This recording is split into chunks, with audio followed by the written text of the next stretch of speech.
در سرزمینی دور، جایی میان دیوارهای بلند تنهایی و کوچه های بینام غربت، دختری افغان نفس می کشد.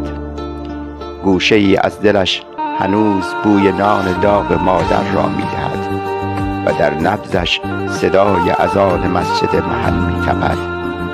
او از سرزمین کوه‌ها و شجاعت آمده، از خانه‌ای که هر پنجره‌اش رو به آسمان امید باز می شد، از دستان پینه بسته پدر، از خنده‌های بی دغدغه خواهرانش و از کوچه‌ای که با صدای خنده کودکان زنده بود. اما حالا در دیاری غریب با زبانی ناآشنا تنهاست. نه صدای همزمان، نه آغوش آشنا. غربت واجه‌ای نیست، زخمی است که هر روز تازه می شود. او میان مردم است، اما کسی نیست که درد دلهایش را بفهمد. کسی نیست که بداند دلتنگی یعنی چه.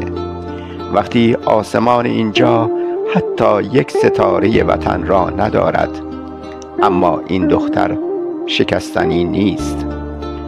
او در دل تاریکی ها چراغی روشن کرده، روی زخمهایش گل کاشته، امید را از دل خاک غربت بیرون کشیده و با اشکهایش آبیاریش کرده است.